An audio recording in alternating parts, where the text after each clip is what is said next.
Hello, everyone, and welcome to the tongue-in-cheekly named FMX War Room. The idea behind this format is to compile an expert panel and to discuss a specific topic.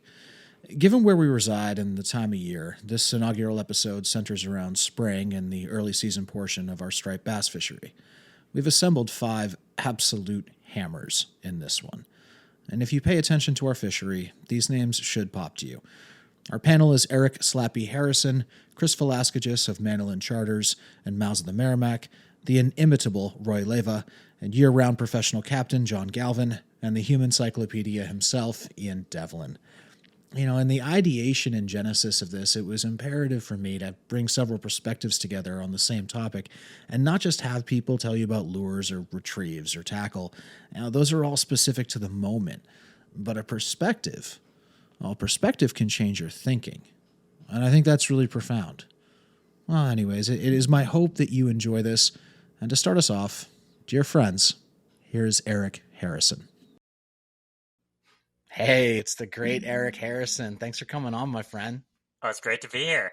Yeah, man. Very happy to have you. And so one of the things that we're talking about is we're getting kind of an expert panel together, and we're getting people's opinions and tips for early season as it relates to stripers, things that are primary considerations, and then some things that you think a lot of people overlook when they go approach to it. So I'll just let you riff on it and take it away, my friend. All right. Well, I think primary considerations and overlooked are, often one and the same. Because, the big thing about any fishery is to follow the bait. But right now, like early spring, you've got a whole bunch of bait stuff happening. You think about the East Coast. We got smelt coming in first. Then you have herring. You have worm spawns. You have elvers. And God knows what else is happening out there. I mean, there's probably a whole bunch of small marine life that's reproducing, and just a little bit offshore, the Atlantic herring just spawned. So there's just a tremendous amount of food that's just pushing in right now. Some of it's offshore a little ways, like the herring, and other stuff is right up inshore, like the river herring, and all the worms are on the flats. The elvers are coming up into the rivers, and the smelt. I know the smelt aren't really a big deal anymore, but a lot of our rivers used to have runs, and those stripers are probably still going around looking to see if they can find some early season smelt. And one thing that I think a lot of people overlook is there's also a lot of leftover stripers from the year before. A lot more stripers hang out than people imagine. And they hang out in a lot of areas where people aren't fishing for them, so people don't realize that there's stripers hanging out. So the early season fishery is this mix of local fish and migrators coming in. And what are they going to focus on? They're going to focus on those easy meals. The first stuff to show up would be the smelt and the sea worms and the elvers. So it's smaller baits. And that's going to draw them up into, rivers and estuaries. And then those herring are going to come in. And on the heels of those herring, you've got a lot of migratory fish. But you've got this whole feeding gallery going on. Tides running out, rivers dropping, water's moving, whole bunch of fish start moving with it. And, you're just primed for action. Every spot's going to be different. Some spots are going to come in on the incoming tide as it covers flats. The worms may come up and spawn. Other stuff's going to be on the outgoing tide as the herring turn their noses into the river current and start making their way upstream. But there's just like this boom of life that happens right now. And that's what's drawing those fish right up inshore. And that's why so many of your early season spots are shallow water. They're in estuaries, they're in river mouths, they're in bays, they're in all the areas that are going to soak up the sun, be first to warm up, and that warming is going to spur some kind of spawning activity. Early April, I was fishing offshore for cod in my kayak, and I saw a bunch of worm spawns. Seagulls were going crazy over the worm spawns. And, this is the first 2 weeks of April. That's been going on for a while. So all that stuff is just set up for this. And we've got a whole smorgasbord going on out there. And you got to dial into that and take advantage of what's going on. And one of the ways you think about it is, how am I going to choose my baits when there's so many different types of food around? Right. So you've got this selection of baits to choose from, and what's going to work. And, you have to be ready to cycle through a few different lures. They're going to have different feeding patterns based on whatever bait's around. And you don't always know when those worm spawns are going to happen.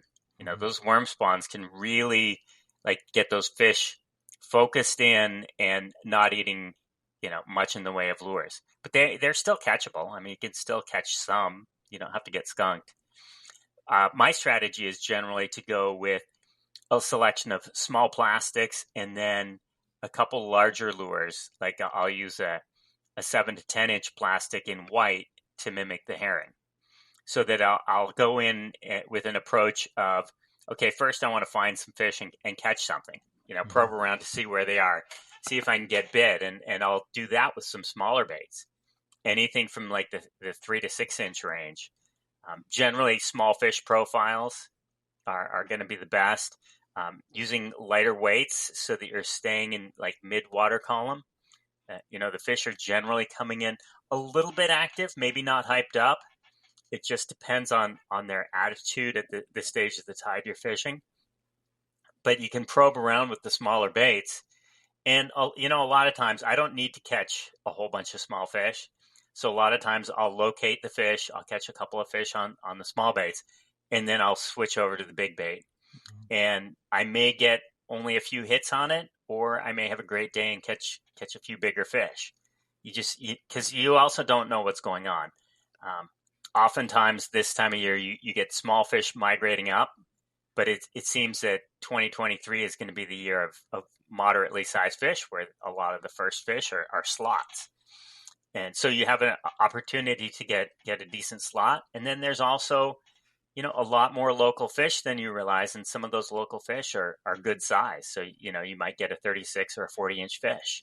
Mm-hmm. So there's a lot of just different opportunities out there, and you've got to present some different baits so that you can measure those opportunities and see, am I going to be successful on the big baits? And you will not catch as many fish fishing a big bait this time of year, but the quality of those fish should be better. And, maybe you don't need to catch a whole bunch of small ones. And if you do need to catch a whole bunch of small ones, then, just stick with that smaller bait, a little 4-inch plastic on a barbless jig head, and have at it, catch a bunch of fish and be gentle on those releases. That's a good point. And, considering the ambient water temperatures and the time of year that we're dealing with, does the type of day or general pattern of weather impact your strategies in terms of where you're looking or how you'll fish, subsequent to that? For example, a day where it's, mid to high 50s, overcast, bit of rain, versus a warming trend where you're getting into the low 70s and you have bright sun and, the dark bottoms, et cetera. Yeah. Yeah, it does. And if you think about it, it's like on those overcast days, fish are going to hit those feeding windows for a longer period of time, be higher in the water column a longer period of time. So, I mean, you can pretty much on the overcast days, you can pretty much fish any pattern. And then on those sunny days, there's just a lot of variance to what's going on. Like if you can find, especially if you have an afternoon where the mud flat has the sun beating down on it, and then the tide comes in, that it may not trigger a worm hatch, but it's going to trigger a hatch of something. There might be shrimp. Who knows what's going to hatch on that flat? Mm-hmm. And those fish are going to come up and patrol and start looking. That water's going to be slightly warmer than the rest of the water, and they're going to want to just be in it while they're looking for food. So it's going to create some opportunities. I typically stick to my nighttime and morning patterns, but that's mostly because those are the times I have available to fish. And I will tell you that it does not matter what time of year you're fishing, whether it's January 1st or, June 1st, nighttime is the right time for stripers. Yeah. They are a nocturnal fish. They feed during the day, but they they just feed differently at night. And that's true this time of year. A lot of it also is going to be just tide dependent. Yeah. Each spot has its different tide and is going to set up those situations. So, like that midday tide on a bright sunny day, if that tide's in the right spot, man, you can do some damage. Yep, absolutely. I appreciate it, man. Thank you very much for your time. And those are great actionable tips that are going to help people catch a lot of fish, man. All right. Yeah. Hopefully Awesome. people will take it out and implement some of those ideas. That's it. It's a great time for it. It's a wonderful time to be fishing. Well, saying this to you, every time's a wonderful time to be fishing to you. But Right. yeah, for most civilized people, yes. Any day that ends in a Y is a good day to be fishing. That's it, man. Thank you so much for your time, Eric. I really appreciate All right, it. Jay. We now have the great Chris Valaskatgis of Mandolin Charters and Mouths of the Merrimack, and he's going to share some springtime stuff. Thanks for coming on, brother. I appreciate you. Yeah, anytime, man. Great time of year. Great topic to discuss. I mean, as a Northeast guy, we are all sitting around all winter, and this is what we all look forward to, right? It's definitely got the most juice out of any point in the year. This is where, you start seeing people sharing pictures all over social media. Tackle shops are selling through the roof right now. Everybody's excited. We're turning the corner into a new season as we get into 2023. And it's a great topic, great thing to talk about. And quite frankly, one of my favorite types of fishing that we do around here. Yeah, it's super fun. I mean, it's just, is it the variety of it? Is it they're a little picky? What is it for you? Yeah, I think first of all, it's just getting those bugs out. You do the ice fishing thing, not this winter, but you do the ice fishing thing, the trout thing, and then start getting offshore around here, doing the haddock, breaking in the boat. But now this is what we all live for up in this area. The stripers have come in heavy, and it's just so funny how every year, you get out there early, and you get those cold, windy days. And you might strike out. You're watching the moon. You're watching the wind direction. Hopefully some warm air and warm water is coming through. And then it's like almost like a light switch. You get your first couple one day, and then it's boom, you get into high numbers. Where it's May 16th or whatever right now, we're already into keep your fish up here regularly. So yeah, it's just a great time to kick off the season. I think for me, when I'm out here targeting spring fish, I'm definitely paying really close attention visually to what's going on, whether it's in the morning or the afternoon, because for our area, this is our prime time for our top water bite and our lure selection and our lure bite. And the biggest thing for me is trying to mimic the bait that they're on.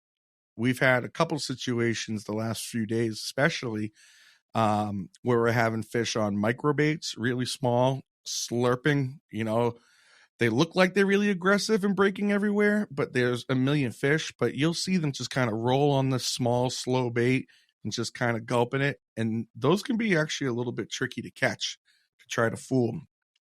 And then the other bite that we're looking for, which, when I'm out there on a trip, I'm hoping to find that herring bite. I'm trying to find those herring where they're pushed up, into grass, little coves. It's really cool structure fishing for up here. Because basically with those herring, they're moving around. They're looking for protection and stuff to get out of the elements too. And Christ, we throw lures right into the grass a lot of the times, and a couple jerks with a rod or two. The fish will just be so vicious, So this time of year, we're doing a lot of shallow water fishing, looking for current seams, dark bottoms. We want some warmer water than the adjacent water around it. Because that's speeding up the fish's metabolism, right? They're getting into this warm water. They're searching around. They're trying to stack up on their food, get their calories in. And, it's probably the warmest it's been for them the last few months as well. So they're really aggressive when they're finding bait. So it's a great top water bite. And, it's all those little details. Like, is there a little back eddy around this point over here? Are they up in that little channel that's cut through the grass, like a little outflow on the outgoing tide? What's getting pushed out there? So it's technical in the sense for up here where we have a couple different variety of baits for what they might be keyed on. But like I said, overall, it's a real visual aspect when you're out there on the water for sure. Yeah. And I know that you mentioned, you deal with a lot of micro bait. And then you also mentioned conversely to that you have the herring that are in the ecosystem as well. Obviously where you fish the Merrimack, it's a massive freshwater river that's pouring out into the ocean, right? And it is absolutely loaded with bait right now. Right. Loaded. And do you find that by trying to seek out those fish that are, eating the herring, you're selecting for fish that are maybe a little more aggressive, a little easier to catch than what looks like a more obvious situation? Yeah, 100%. Because those fish are definitely all horned up on it, right? And it's also a little more fun too, because you can fish bigger plugs. You can fish like your docks, your pencil poppers, your big spooks. And actually, even some of our little spooks, like the jumping minnows, still shine in this area. But the hits are just absolutely devastating. Like somebody's dropping bricks into the water. Whereas when you see them on like, the rain bait, the little silver sides or juvie herring or sand eels, they are feeding, but that's a real match to hatch situation.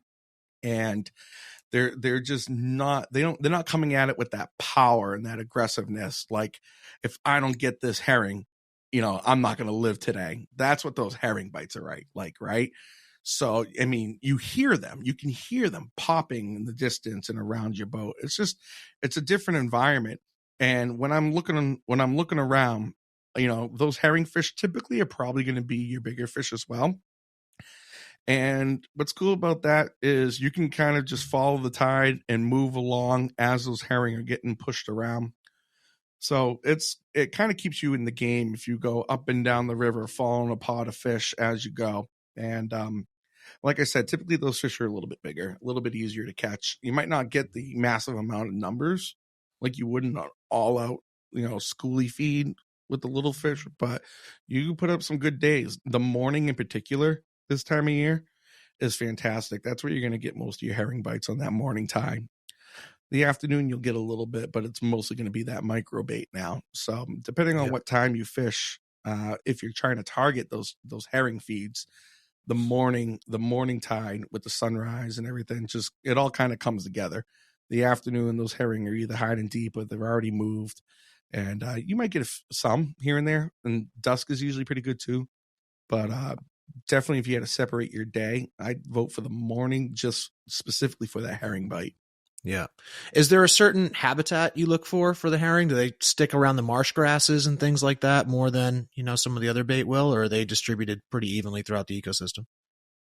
It kind of depends exactly where you are at the tide. As we're around high tides, I tell people to fish the perimeter of the boundary, kind of like the edges. That's kind of how to describe it. When that water's up high, those herring are going to push into the grass, into those little nooks. Hiding behind, using your sonar is huge too. Because we have a narrow river at the mouth of the river. It's only 400 yards wide, and it's kind of like that most of the way through the river until you get into like the Chopper Flats area.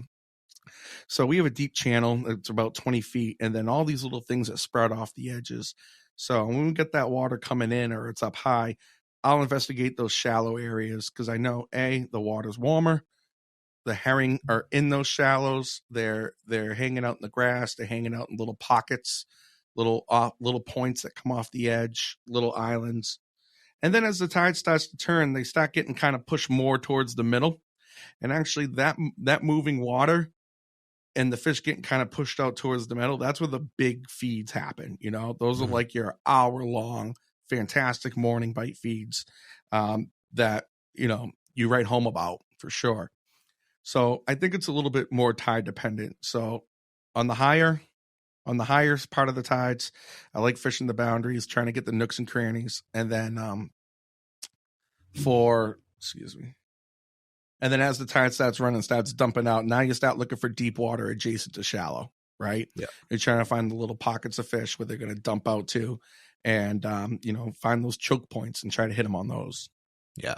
So as you get lower in the tide, you're looking for, fish intercepting bait, as opposed to when you're on your higher tide, you're looking for fish that are kind of foraging those perimeter edges for the bait, right? Yeah, that is actually a perfect way to put it, right? Yeah. So on the incomers and the high tides, we're fishing for the foraging fish.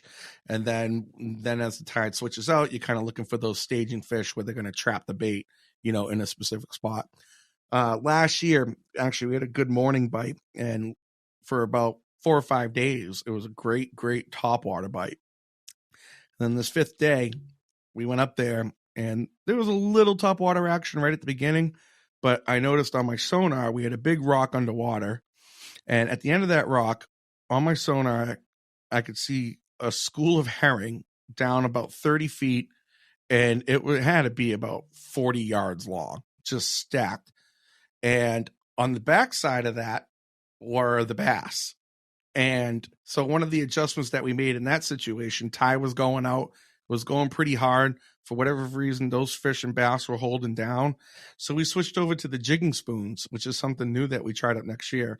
They're fantastic herring imitators for this type of fishing. I know for this morning, my buddy actually croaked them on the spoons today. So, it's just another little arsenal thing to add to the repertoire in a situation. But it was now that vertical kind of thing on the fish finder that you could see them do, on the surface a lot. They were all just pinning these herring up against the rocks. And that's when you get your really good feeds up around here. We have a lot of little nooks and crannies, like little, 10-foot little coves on the edge. And those bass will pin these herring right up this time of year. And it's a field day. So it's really exciting just to see that explosion and how aggressive they are. That's awesome, man. Well, you guys heard it first. Select for your bigger bait. Find them pinning some stuff. Go have fun. Select for your bigger fish. Don't be afraid to experiment and enjoy the springtime. We only get one. I pretty much on my charters have 2 sets of rods. I got one for small stuff, one for big stuff, and whichever one we find to work on, grab these. Boop, boop, boop, boop. They're all rigged up with something at least to start with. And, sometimes you just move away 100 yards and now you're in a little bit of a school of herring, So keep grinding out there. That's brilliant, man. Hey, thanks for your time. I appreciate it, Chris. That's great information. No problem. Anytime, bud. Thanks for having me. All right, buddy. Thank you very much. All right. Beautiful. Look beautiful as always. All right, man. Yeah. So just real quick, first thing you're thinking when you think springtime, and just some tips you think would help people catch more fish in the early season. Yeah. So springtime for me usually means 2 things. I'm either going to fish some of the backwaters, especially backwaters which pertain to herring runs, kind of like where they intersect the freshwater or where it's still brackish, some of those bays, marshes, or so on. Reason I like doing that is because you always have the ability to catch some holdover fish, as well as some new coming fish. Mm. The other thing is river mouths and beaches that have set rivers, within a span where that current of that beach kind of works along that beach when when the water's coming out of that river and it flows along that beach. Those are always great areas, this early season, especially if they've got some kind of structure like jetties or something you'd find on the Cape Cod or even on the South Shore, with some of the boulder fields or so on. Structure actually holds a lot of food, even in this, while the water's still cold this time of the year. Another one thing that is kind of getting out of play, that you don't really hear about much is for someone getting started. There's obviously a lot of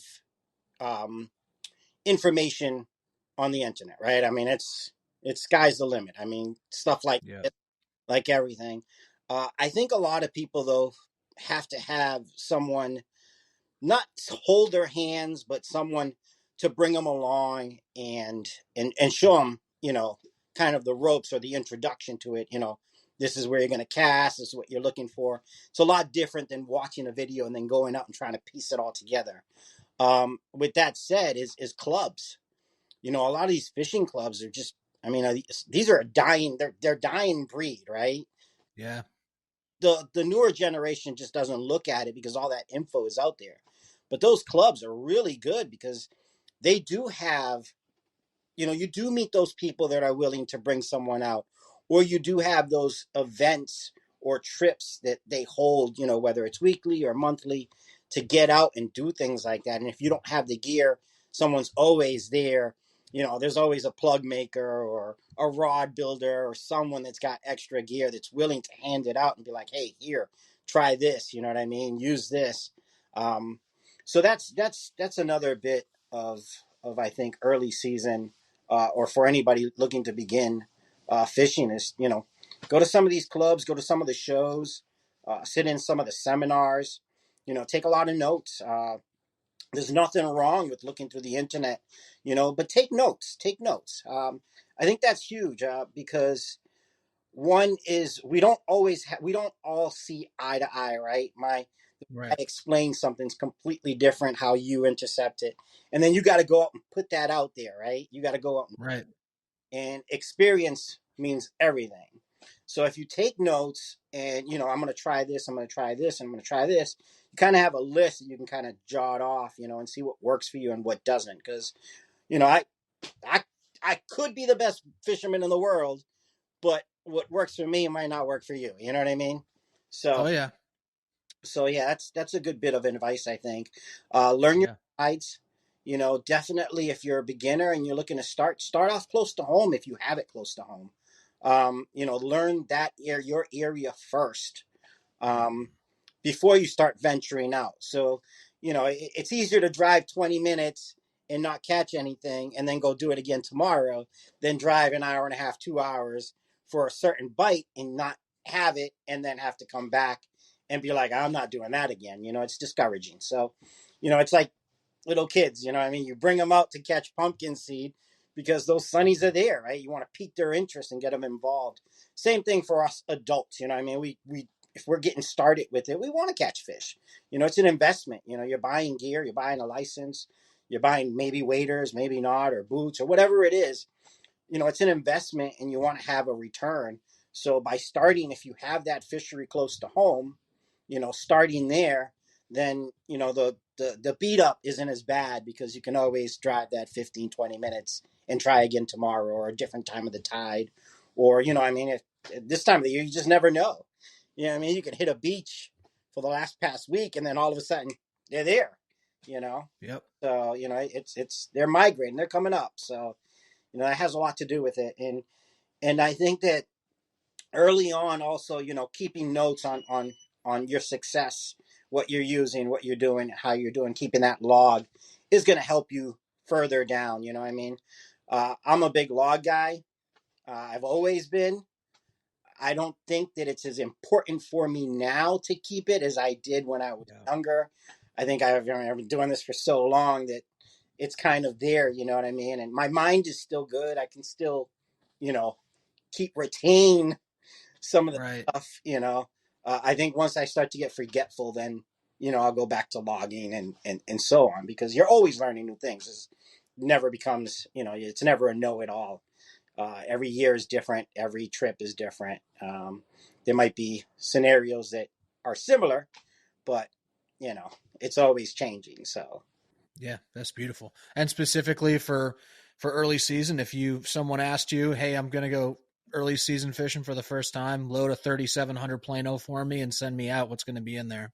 uh, probably some, something like a jumping minnow or a head and Ziara spook. This time of the year, I like to keep it, bone, white, or blue and silver. Those are my top colors. That's going to be that. I'm going to probably have some Rebel plastic swimmers in there, in those colors, or Cordell, you know, in there in those colors, as well as a lot of jig heads with a lot of paddle tails, or, Yep. soft plastic jerk baits. Because Yep. I mean, they're just going to eat that up. You know what I mean?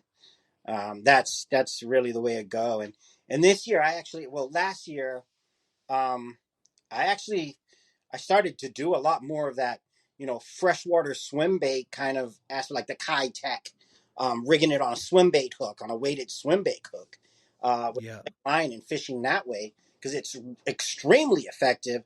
The hookup is extremely good, especially if those fish, if the water's still a little cold, you're gonna have to like go deep and slow it down a little bit. But once that water starts moving and get into the mid 50s or so on, or upper 50s, those fish are really active, and you don't need much weight to get them to come up, and eat a bait subsurface or just below the surface. And it's just a much inexpensive, easy, way to tie on a weighted swim bait hook and, rig on a soft plastic paddle tail, or even like a slug or a finesse fish, and just jerk it and fish it however you want. They're gonna come and eat that thing, and if distance is your thing, add an egg, uh, Yep. just one of those floating eggs with 3 foot leader behind it, and you can get the distance if you need it. So that's gonna be my box right there, and maybe some metal too. I mean, metal's always, Castmasters, Hopkins, in that 3/4 to maybe 1.5 ounce size. If you really need some range, is that what that's for? Range, you're fishing into the wind, and you got to punch through there. Those lures are really gonna send it.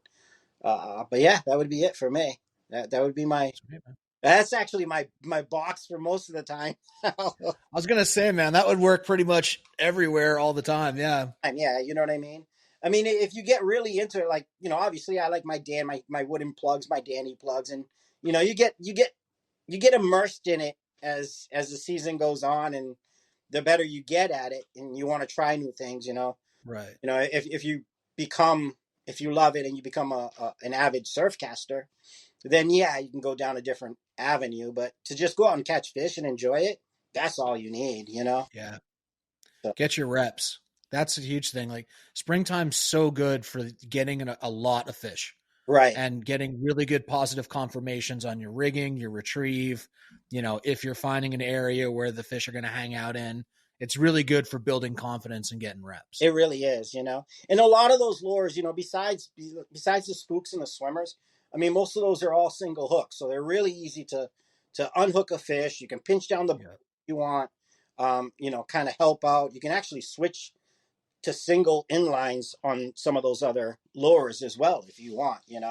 Um, the species it gets beat up pretty bad. So I know I hate to be that broken record, that we need to do something or so on, but it's true. I mean, it's a beautiful fishery. We want it around forever. Mm-hmm. Apparently, people can't get away from the greed of what striped bass and that money, that it's worth, in society, that we just keep beating up on it, So everybody should do their part, If you can go to single hooks, and that's another step, And same thing, I mean, I early season, I might go schoolie fishing twice. You know what I mean? Just I already know what's coming later. You know what I mean? I'll go beat up on the big fish later.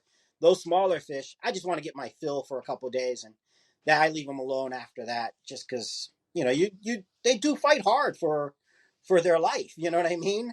And they do tear up their mouths and everything. And it's good to kind of take it easy on them if you can. Yep. Awesome, man. Perfect. Appreciate it, man. That's great knowledge. Awesome. As always, a pleasure, brother. Always, man. Always here for you. Yeah, man. All right, guys, we have a special guest here. We have my buddy, the great Captain John Galvin. He's back home from the South for a little bit, and I just wanted to ask him the same question we're asking the rest of the panel here, which is, what is the first thing that comes to mind when you think of early season striped bass fishing? And what are some of the situations, that you may encounter in that? And what are just some, helpful tips that might help people catch more fish? Well, I tend to fish early season stripers off the south side of Cape Cod and in Buzzards Bay. The first thing that comes to mind for me is fishing the rips on squid, spring mackerel runs coming up the sound in the bay, river herring. Not a lot of them these days compared to bygone years, but it's going to be, the bluebacks, the alewives, really the squid, and then the mackerel. First thing I look for is the birds. The birds are your best friends this time of year. They're going to show you where the fish are because they're usually roaming, marauding schools, chasing all the squid or mackerel.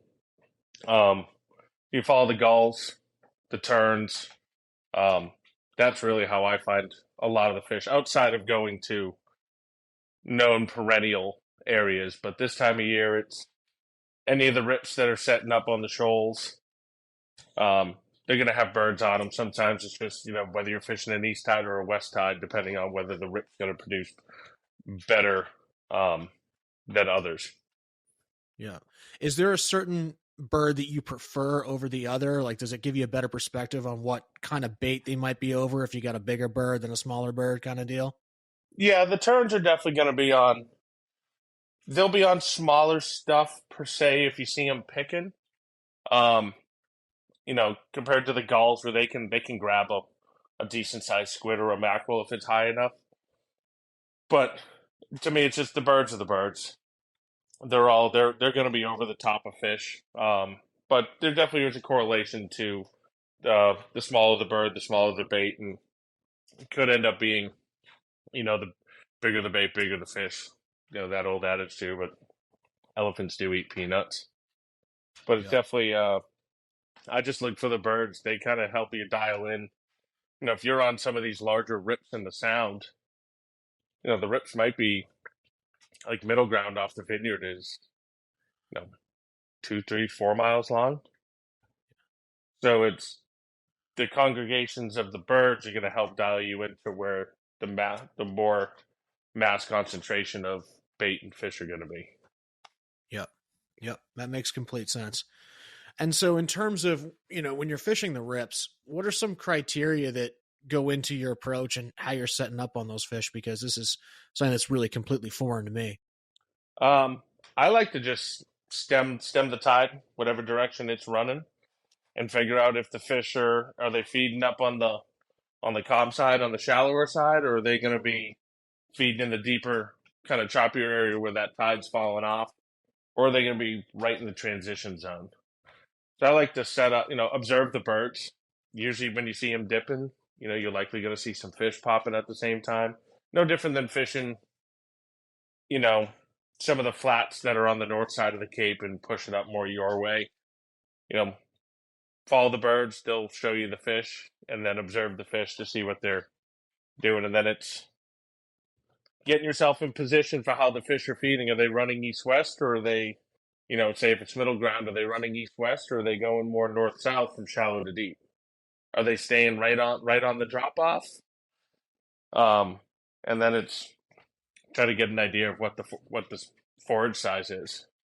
And I find this time of year you may be using, say, a 5-inch, skittering plug or walk the dog action plug, or say using an 8 or 9-inch one, and you're getting follows and they're nipping at it, but you're not getting good bites, probably because they're interested, but they're not as interested as they are as if you step down to something 4 inches. So just like the trout fisherman, match the hatch, but as with any type of fishing, really. Yeah.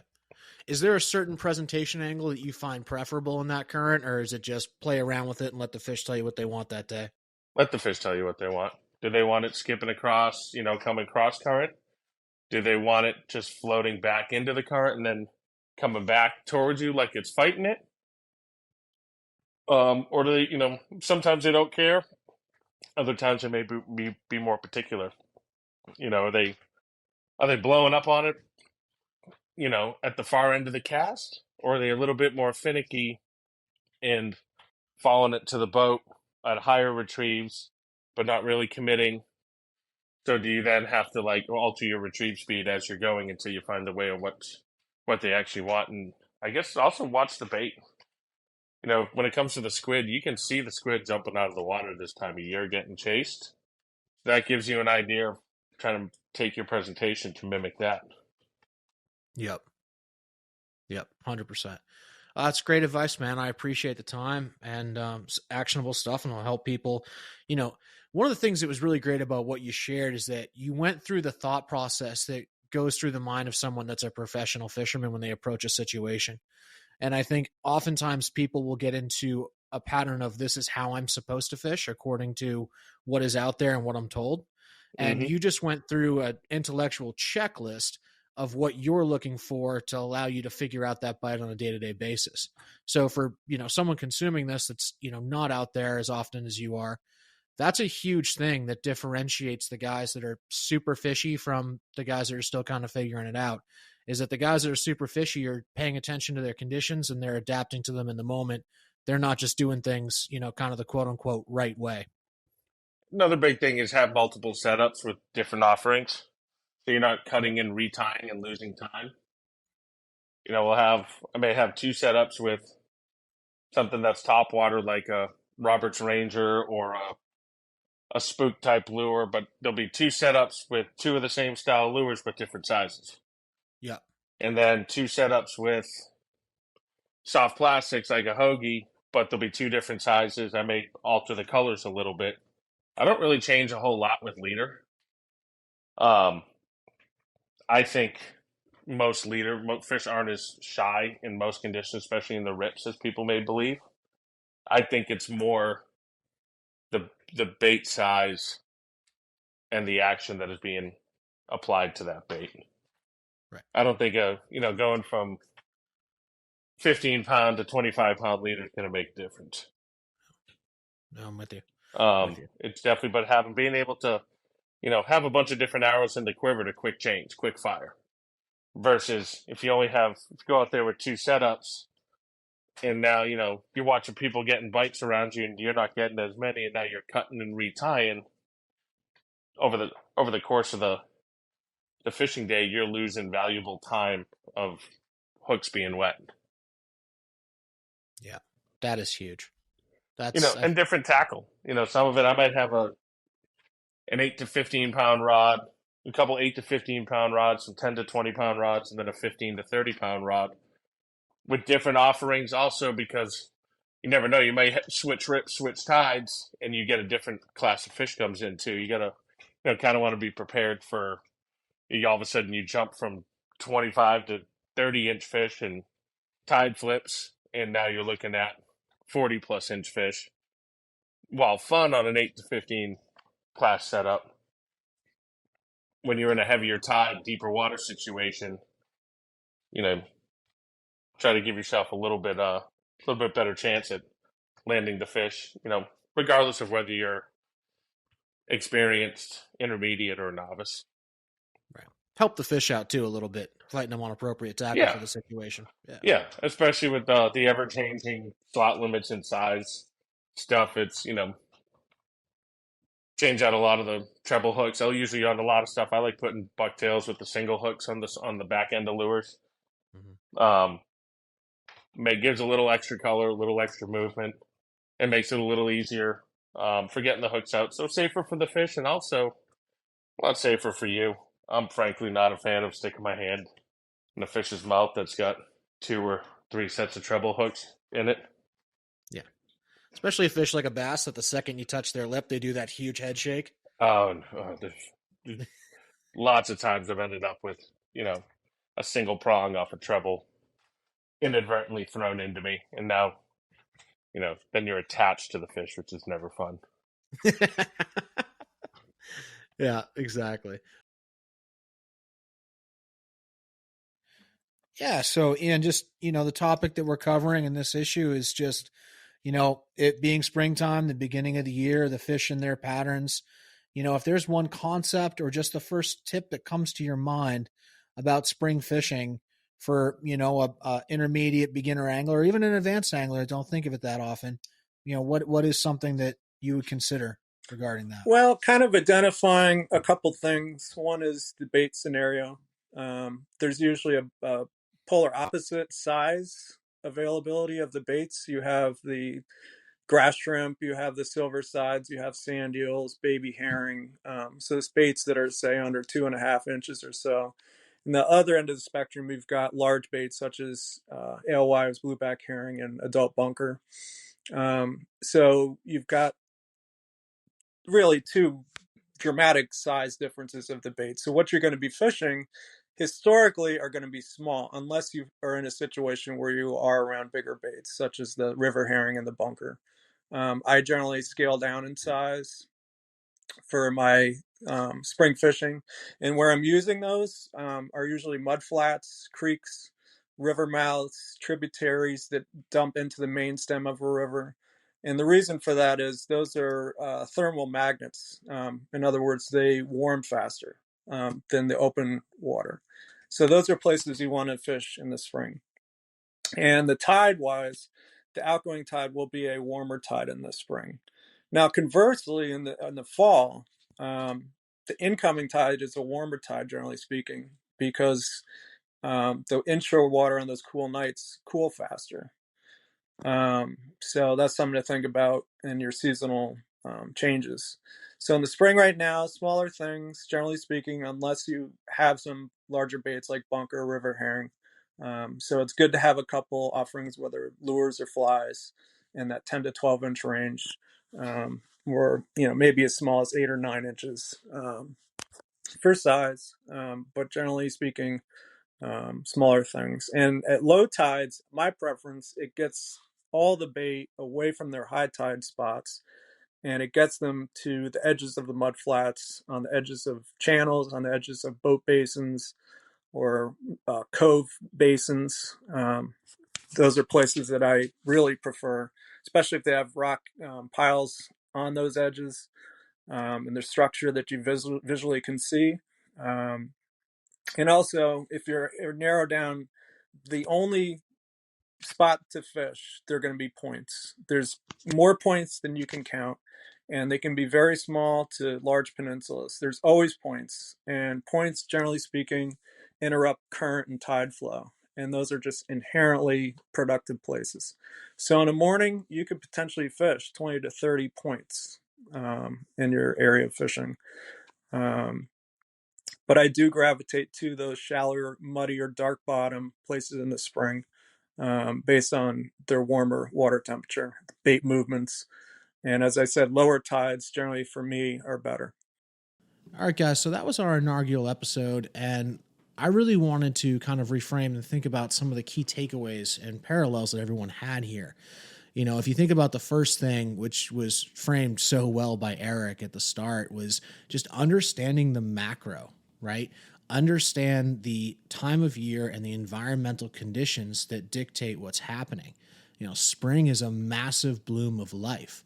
So logically what follows is bait driven for the most part, be that the shallower mud flats where things are warming up and you're having, invertebrate hatches, etc., to smaller young of the year bait fish such as sea herring, or you have your larger migratory river herring coming into the rivers, in areas where they can spawn and things like that, to you saw John talking about, many squid in the rips and things of that nature.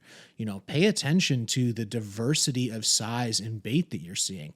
And so much of what everyone focused on was areas that are going to congregate and really make that bait vulnerable, and places where fish can either, spread out and hunt that bait, or places that are going to narrow that bait and funnel it and condense it.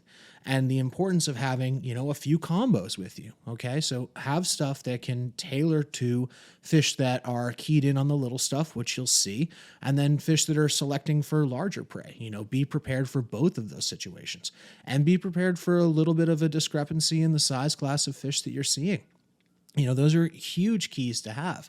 And so much of what springtime fishing is having the ability to switch between really small and fairly large stuff and being fluid in that.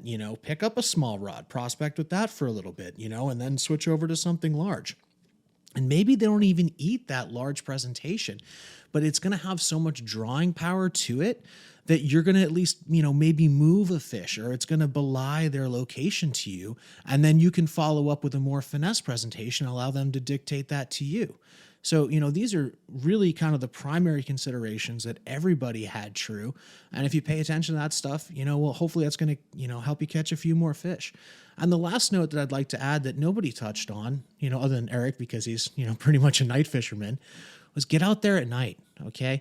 Estuaries are so accessible. So much life is concentrated in an area that can be readily accessed via shore.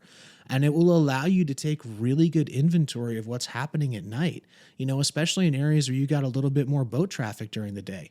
Fish would be a little more settled down during the daytime, but at night they really kind of behave like a true predator, and they spread out, and you'll hear fish popping throughout the ecosystem, or you'll see small shrimp, if you put your headlight on and shine it in the bottom, like, oh, okay, well, there's shrimp in here. And yeah, a huge portion of estuary fish's diet are actually those shrimp, and learning where those locations are is going to give you a pretty significant advantage. Okay. So understanding all of those things and taking the time to go and actually, do some discovery and do some research, it's such a great time for it. Go out there and enjoy it. This is a time where you can learn so much about your ecosystem in such a dense, short period of time. It really enables you to develop a significant complement of understanding in quite a short period of time. So go out there and enjoy it. It's my personal favorite time of the year. I hope you guys enjoyed it. And, thank you all so much for listening. I hope everyone's well, and I welcome your feedback very much. So please leave a comment and, try to be not so rude if you can help it. Anyways, thank you all very much for listening. And until next time, it's Jay Shields, Fish Mind X Podcast. I'm out.